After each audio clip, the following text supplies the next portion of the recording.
Let's start with this. I woke up at 3 o'clock instead of 3:30. And, Bernard, I felt great. I don't know. I got a good night's sleep last night. I got a great shave. I look particularly nice today. I'm wearing a lavender shirt with a purple pocket square and a silver jacket. Felt like $1,000,000. Walked outside my house at 4:15.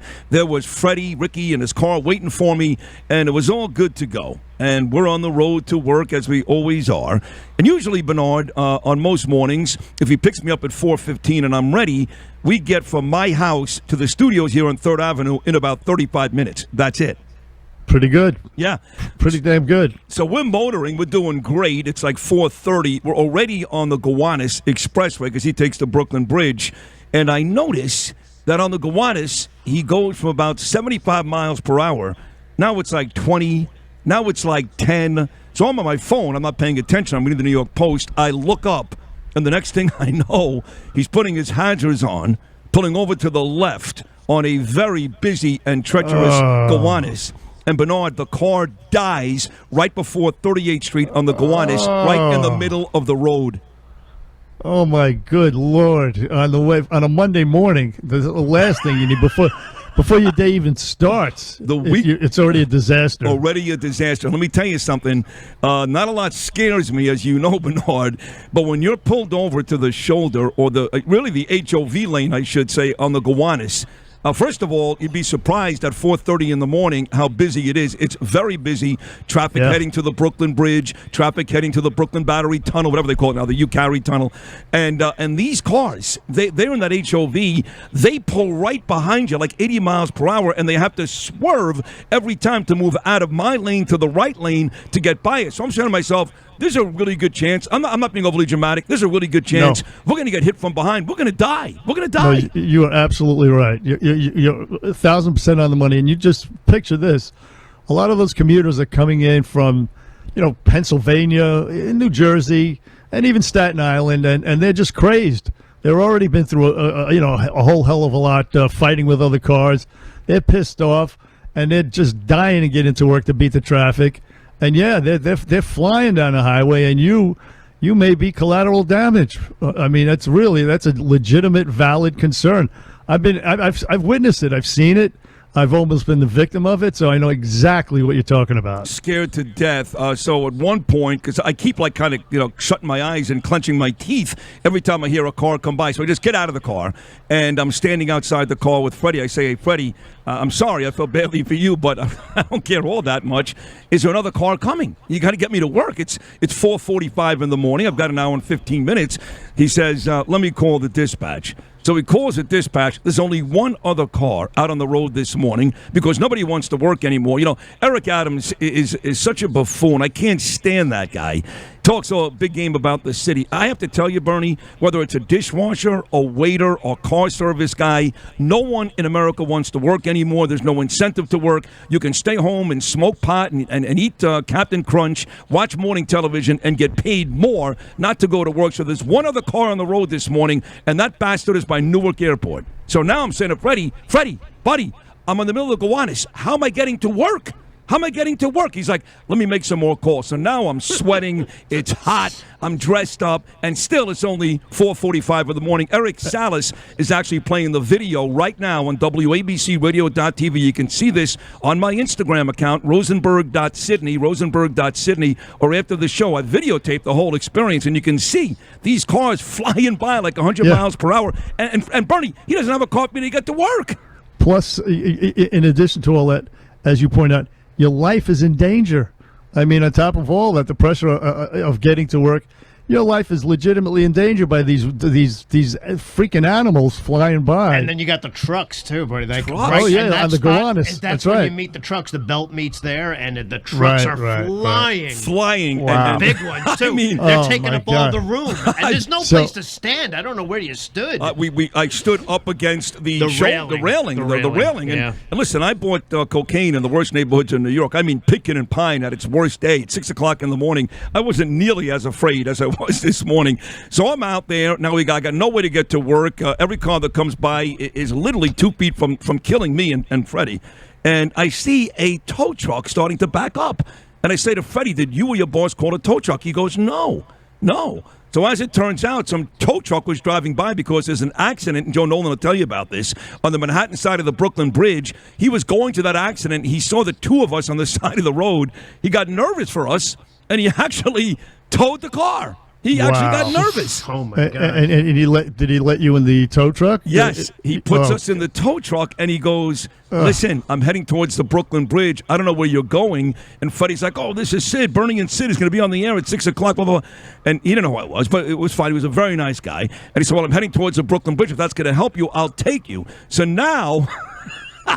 Now I'm in some stranger's tow truck, Freddie's car behind us, and the driver, Freddie and me, the three of us, in a car that was about 100 degrees, scrunched in the front seat, trying to get towards the Brooklyn Bridge.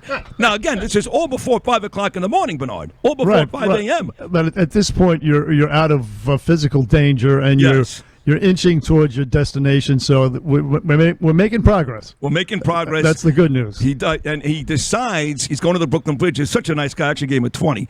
He pulled off the FDR on Houston Street and drove to a block on Houston where he thought there'd be some traffic for cabs. Because now I got to take a cab to get to the office. And I think I waited about 15 minutes, no cabs.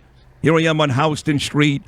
Across the street, I see the tow truck driver and Freddie. Cars are coming by. I'm sweating. It's getting closer to 5:30. No cabs. I don't have an Uber thing on my phone. I'm like, this is some morning. And finally, you need it. And finally, at 5:36 a.m., some cabbie shows up, hops back on the FDR, gets off at 42nd Street, goes down to 3rd Avenue, and at 5:48 this morning, I arrived safely to work. You made it. Wow. And that's all before your actual workday starts. Right. I mean, this is just, it's too much, man. Listen, I've been in similar situations, to be quite honest with you, and ain't nothing pleasant about it, but, and I'm sure a lot of New Yorkers go through stuff like that, but look at that tow truck driver. He was the hero. He was the hero. This guy didn't have to do squat. He could have kept going to the site. He saw you guys were stranded and in trouble. And this Good Samaritan actually stopped, and he did you a major solid. I mean, look, he did get the business. I mean, towing the car is $136, and because he drove us with the car, he charged Freddie $148. So he did make money on this deal. He didn't do it just out of the complete goodness of his heart, but he did stop because he said he was concerned, and he did drive me to a destination where I can get a cab. So in the end, he is the hero, and whoever he is, I love that guy, and he should charge Freddie $200. I don't care. Exactly. Look, so the rest of your day, nothing bad, nothing could top what happened this morning. Well, and you made it safely.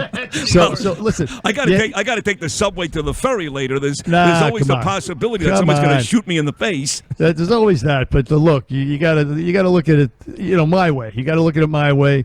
The worst is behind you, and you made it safely. That's the thing. You're not dead. Not dead. You're not dismembered in a hospital in Brooklyn somewhere. In Maimonides Hospital, laid up, talking to me on the phone. You know what happened to me this morning on the Gowanus? That's all right. So don't worry, I got it covered here. Yeah, no, you're right. In the big scheme of things, it turned out to be just another story and a good video and a good first segment. But it turns out now I have to worry, of course, that Freddie has a new car for tomorrow, because tomorrow could become another nightmare. But you're right. In the big scheme of things, it was, I can't, and you guys done a great job, Bernie, you and Lou, helping me out here. I can't emphasize how scary and dangerous it is, even at 4:30 in the morning, to be on the Gowanus. These cars, and I've driven that thing a million times. I never pay attention. I'm just driving. But if you're stuck on there, my God, is it terrifying. It really is. I've done it just so off the top of my head. The Garden State Parkway. I've been stuck in the middle of just traffic going 80 miles an hour. We're sitting on the side, and there's nowhere to go, nobody there. Places like that, I've been through it, scared, almost crapping my pants. Same thing on the Van Wyck, stopped in the middle of a scrum of a bunch of cars, crashed, all of them in an accident, and me realizing that the cars coming up from behind, they're not going to see the accident. They're going to slam into it. I better get the F out of here. Especially if you're on a turn or something, too. Well, yeah. Turn right. But I've done it, and I've gotten out of there, and right afterwards I hear, ba-boom, ba-bang, ba-bing, ba-boom, ba-boom, ba-boom, and I just got out of Oh, it my God. before Really? like a tractor trailer slams into the whole scrum of. Oh, my God. Yeah. I've had stuff like that happen to me on the way to work. If your car can move, you should always get it off as quick Get as out, possible. get out, doubt, man. yeah. You've Move. got to move. No, off. it's Doesn't called- matter. Cops don't care. They'll No, still you're write right. it up. But You've the got to car get wouldn't your car turn. out of the way. The car would not turn. Then you're in a different We're dead. situation. We were dead. The car wouldn't turn. Right. I'm But going if to you- die. That's exactly, and there's a real possibility you would have died. Yeah. It's Just scary get- driving on those roads. Driving is scary. Imagine standing there on the side of the road. I mean, my God. Well, anyway, I'm Wow. here, and we're here, and we got a great show coming up today. I'll have to repeat some of this story later on in the morning just because New Yorkers love to hear about traffic stories. But we have two great guests stopping by today. Charlie Kirk used to be on this station noon, and he's a very, very learned guy. He's got a new book out about American universities. There's a reason why he was going to London. We'll get to that later. And then I spoke to Lee Zeldin last night. And Lee was on Friday after he was attacked on Thursday, and he was great. And, you know, he always, I know you know this, Bernard, but he is always talking about his lieutenant governor. And if you folks don't think that's an important job, well, let me just explain this to you. Kathy Hochul was that. And now she's been the governor because Cuomo was a corrupt fraud and a criminal. And her lieutenant governor, Benjamin, was arrested. So it is an important job. You never know when you're going to be thrust into action. He loves listen. Allison Esposito, and so do I. And she'll be on our show later on this morning. Oh, look at that. That's fantastic. Look, Yeah. and I would point out Governor David Patterson as well. That's right. That's He- right. He was lieutenant governor and then propelled by the Elliot Spitzer situation and resignation. Wow, that's a very important addition to our show this morning. Yes. I didn't even realize it. You must have just did that this morning. I actually did it about 11 o'clock last night, and I fell asleep. I was talking to Katie, Lee Zeldin's girl, and I didn't tell Justin till I was stuck on the Gowanus at about 20 after 4. So she will join us, too. So you get Allison Esposito, you get Charlie Kirk, and one of the big things that I saw this week, and outside of all the sports, which I'll cover this morning, and we're going to get a little football heavy here coming up with the season now really just about to get underway, was our guy, President Trump. He spoke this weekend, Bernard, and once again didn't disappoint anybody, did he? No, he did not. He kicked ass is what he did. Speaking of Charlie Kirk, it was Kirk's event down, I believe it was in Orlando, Florida, the Turning Point USA annual gathering. That's right. He spoke there, and in addition to kicking ass and hitting it out of the park, I'll have a little bit. I'll have the results of a poll between President Trump and Ron DeSantis at that gathering of young conservatives. I'll have speaking of teases, Yeah. I'll have the result of a poll between the two of them, and I think you'll be shocked. I at the was results. shocked. Yeah, I saw it yesterday, and I was shocked. So I can't wait for you to do it today because I agree with you. I think lots of folks are going to be shocked. So we've got all that Donald Trump stuff. We've got the president. The president. Biden, Kamala Harris, Chris Christie, and again, sports. The Mets. You know, the Mets. If you woke up yesterday, when you woke up yesterday, I should say, the Met lead was down to a half a game because they had lost Friday and Saturday to San Diego, and the Braves won both of those games. So yesterday morning, the Mets started the day in a situation where if they would have lost to San Diego last night and the Braves would have beaten the Angels, for the first time this year, the Mets would have been in second place. It didn't go that way, and the Mets now have a game and a half lead. Thank God for that, Bernard. Thank God for the polar bear. Yes. He was terrific yesterday. Him and a bunch of other guys as well. And yeah, they ended up kicking San Diego's ass last night on, believe it or not, on national TV on ESPN where the game was broadcast. Yes. But yes. let's go Mets. You got to believe. Also, out in your neck of the woods made news, I believe. Saturday was, a shark sighting, and your beach was actually closed down. Yeah, not mine. I mean, the beach is. Obviously, my block never gets closed down. It's private. It's my block. But you're right. Down where the filthy vermin come every day up the ferry, okay. they I close see. that area. Yes.